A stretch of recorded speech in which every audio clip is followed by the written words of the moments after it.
국영과 전사, 영도자와 인민 사이의 사랑과 충성의 위대한 역사가 이 땅 위에 뜨겁게 흐르고 있습니다.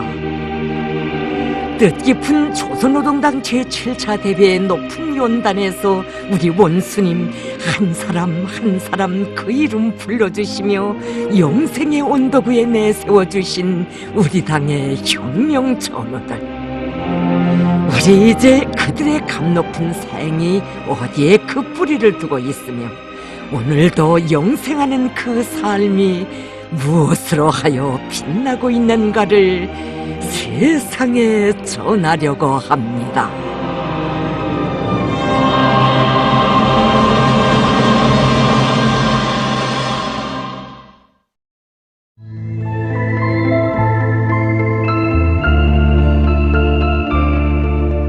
원래 넘박가리는 조상래로부터 남종들이 하는 것으로 되어 있습니다.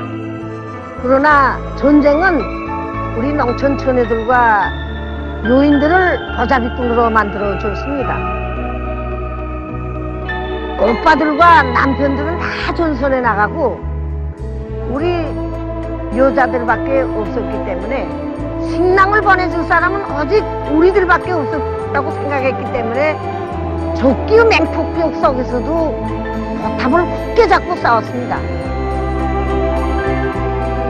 농장원으로부터 관리위원장, 군협동농장 경영위원회 위원장, 도농촌 경리위원회 위원장, 당중앙위원회 일꾼, 도당 책임비서, 내각 부총리로 성장한 김라키 동지. 하다면 그의 값높은 삶은 어떻게 시작된 것이겠습니까? 여기는 평안남도 개천시 준형리입니다. 우리 농장 이름은 봉화협동 농장이라고 부르고 있습니다. 여기에도 사연이 있습니다. 김라키 동지 고향이 바로 여기입니다. 김라키 동지가 천여 때 보자비 운동을 잘해서 많은 애국미를 나라에 바친 것으로 해서 52년에 진행된 농민여성자회의에 참가했습니다. 그래서 오보이 수령님께서는 농민여성자회의에 참가한 김라키 동지를 만나주시고 천의 몸으로 보자비를 해서 많은 애국미를 바친 그 소행을 시사해 주시면서 전시 조건에 맞게 혼자서 한가하고 있지 말고 충령이나 사람들을 모아서 품앗이방 같은 걸 조직할 때 일단 이런 가르치심을 주셨습니다. 오보이 수령님이 가르치심을 받고 김라키 동지는 고향에 내려가서 전사사 피살자 가족 18세대로 협동조합을 조직했습니다. 그래서 오보이 수령님께서는 우리나라에서 농업협동조합이 첫 봉화를 둔 농장이라고 하여 우리 농장을 봉화농업협동조합이라고 명명해 주셨습니다. 조국기방 전쟁 시기 18살 처녀의 몸으로 보탑을 잡고 식량증산에 앞장에 섰던 김라키 동지. 적들의 폭격으로 무참히 파괴된 전시 조건에서 어쩌면 연약하면서도 자그마한 농촌 처녀가 그리도 강한 힘을 분출시킬 수 있었는지. 그것은 단순히 전쟁이라는 엄혹한 환경이 가져다 준 것이 아니었습니다.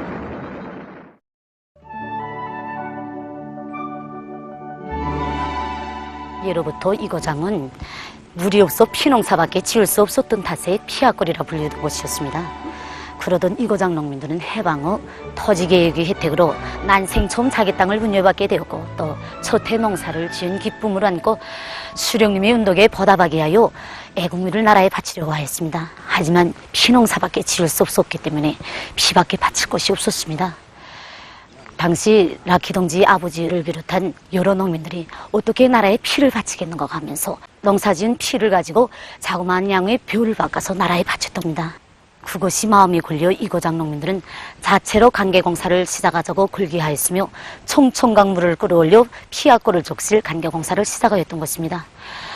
당시 이고장을 현지지도 하시던 어보이 시령님께서는 자체로 관계공사를 시작하였다는 보고를 받으시고 1947년도 5월 4일 이른 새벽에 절골 관계공사장을 찾아주셨습니다. 당시 공사장을 찾아주신 어보이 시령님께서는 공사 형편을 알아보시고 무엇이 부족되는가고 하나하나 물어주시면서 자신께서 부족되는 노력과 자재 기술을 다 보장해 주겠으니 하루빨리 관계공사를 완공하야겠다고 크게 고매해 주셨습니다.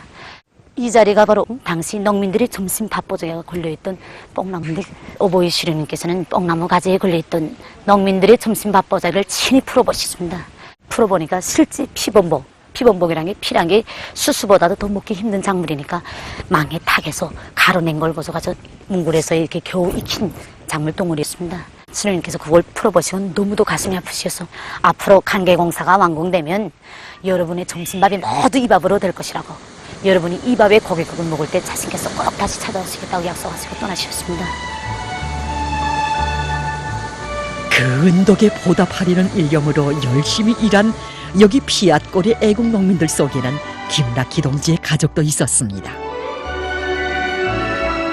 수령님 찾아주신 이 땅, 이 제도를 아름답게 갖고 가자며 새로운 논에서 밭가리의 노래를 그리도 구성지게 부르던 김락희 동지의 아버지였습니다.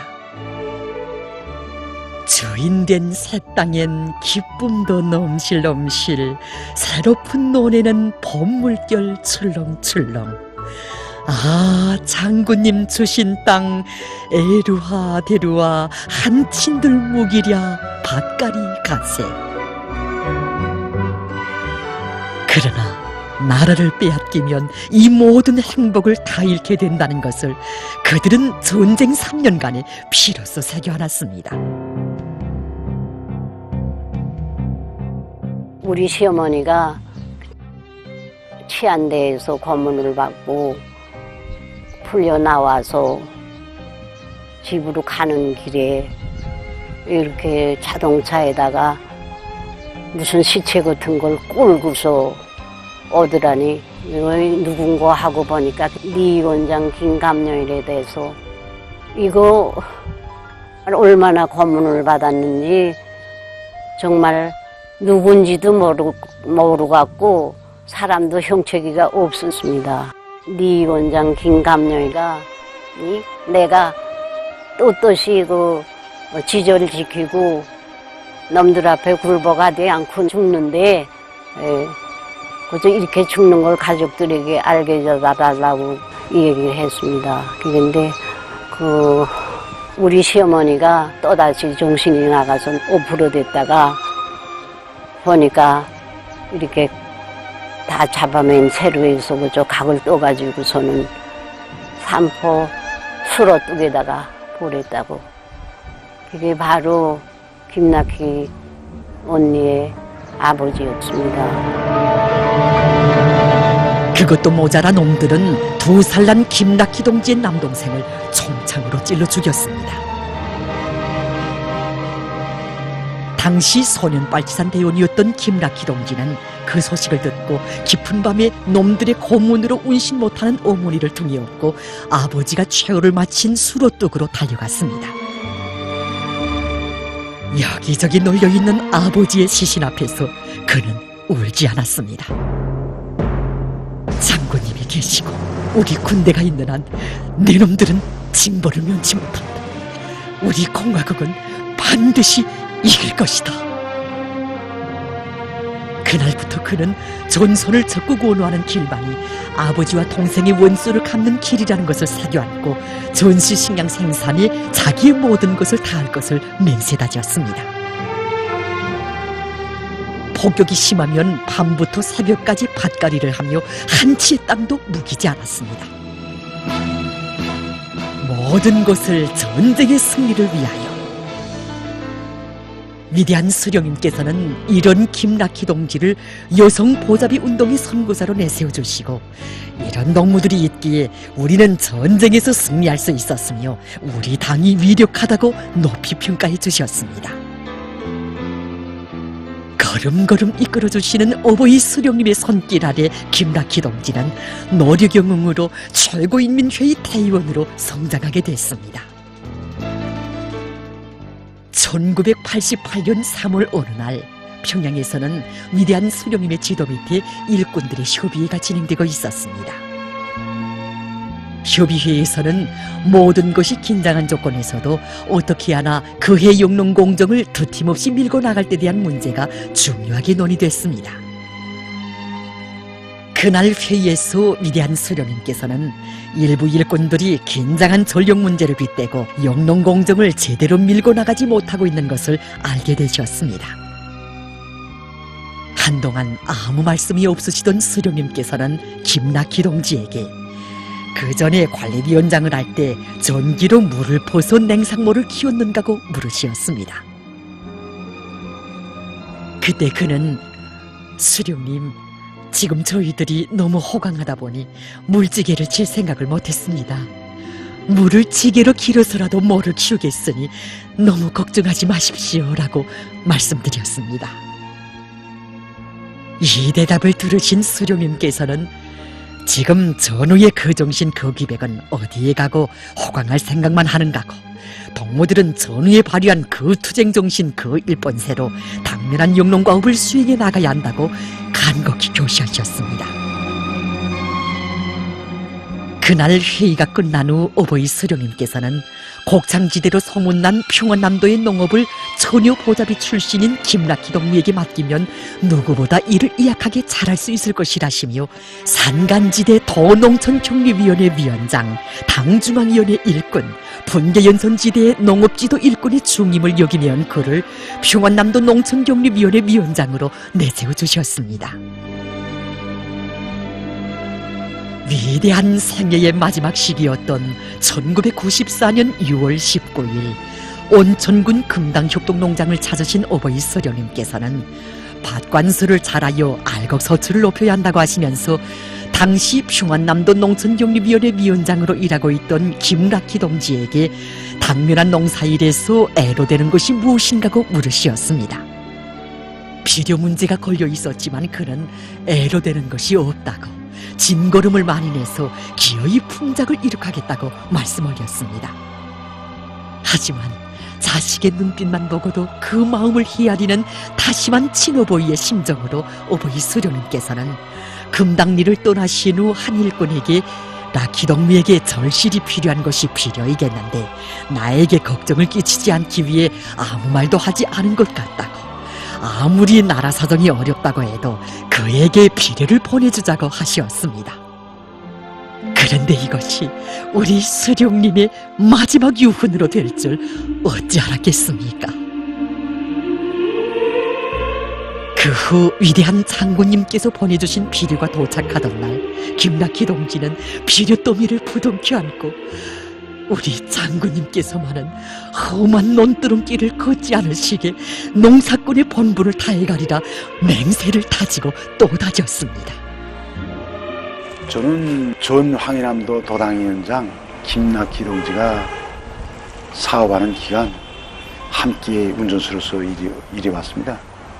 김낙희 동지는 황해남도 안에 기본 임무는 첫째도 둘째도 셋째도 농사를 잘하는 것이라고 하신 수령님의 교실을 받던 거, 그 관철에 피타는 노력을 다 바쳤습니다. 그래서 낙희 동지는 집에서 돼지 두엄을 내서 차에 이제 직접 마대에 싣고 이제 나가서 현장에 나가서 농장들에 나가서 고를 째고 이제 함께 농장원들과 두어문도 주면서 이렇게 하면서 농사를 위한 피타는 노력을 다 기울여 왔습니다. 실제 연료한 몸에 이렇게까지 해야 되는가 제가 이야기할 때마다 일꾼은 만세를 부르는 것보다 만짐을 지는 게 오늘날 닭에서 바라는 일꾼이라고 이렇게 이야기하면서 우리가 앞장서지 않으면 안 된다는 거. 오늘 시기야말로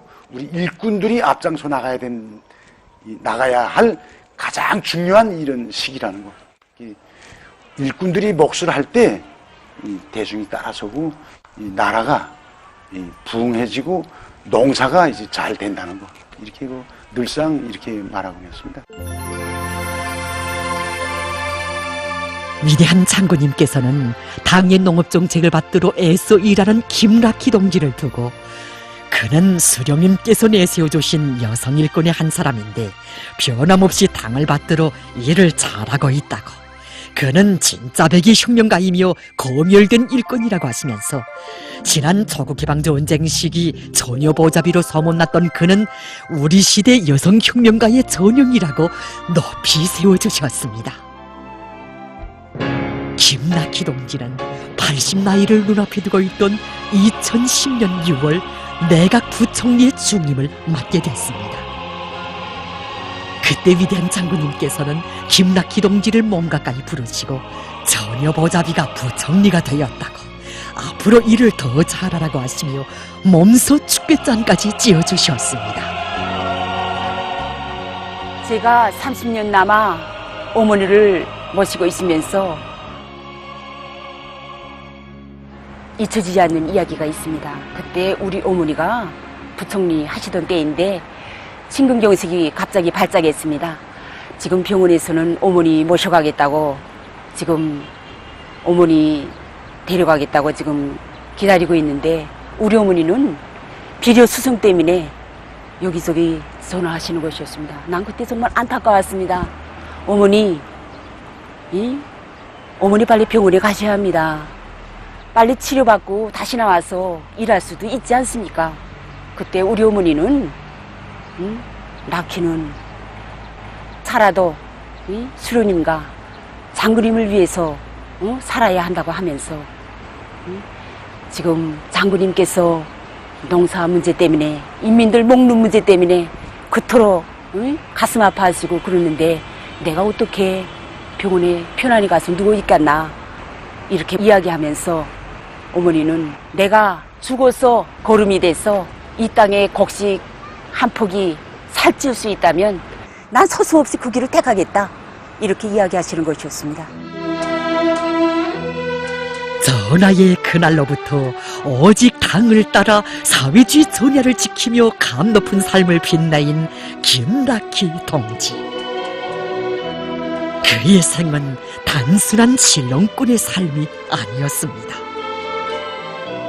어머니가 정원에 처녀관리위원장으로 사업할 때 많은 남자들이 찾아왔다고 합니다. 그래서 많은 남자들이 찾아와서 이 청원했다고 합니다. 그러나 어머니는 누구보다도 조국을 열렬히 사랑하고 조국을 위해서 피를 흘려 싸우다 부상당해서 고향에 온 아버지를 사랑하고 일생을 같이 하기로 했다고 합니다. 그 어머니는 늘 우리들에게 이렇게 얘기하곤 했습니다. 나는 농사꾼으로서 쌀로서 조국을 지키고 너희들은 총대로서 조국을 지켜야 한다고 늘 강조하곤 했습니다. 그래서 우리 아들 삼형제는 누구보다도 희망도 크고 포부도 크고 열렬했지만은 아들 삼형제가 다 조국보위 처소에 서게 되었습니다. 우리 어머니는 손주들이 대학 입학 통지를 가지고 와서 쏘라고 할 때 누구보다도 기뻐하면서도 조국이 있고야 가정도 행복도 희망도 있다고 하면서 우리 손자 손녀들을 다 조국보위 처소에 떠밀어 주었습니다. 이 땅을 그토록 사랑하고 한생 전하의 그날처럼 심장을 불태워온 김라키 동지. 오늘도 우리 당의 품속에서 용생하고 있는 그는 우리들에게 이렇게 당부하고 있습니다. 누구나 이 땅을 사랑하고 이 땅에서 후손 만대의 행복이 꽃피기를 바란다면 이 땅을 지키고 가꾸어야 한다. 자기의 모든 것을 깡그리 받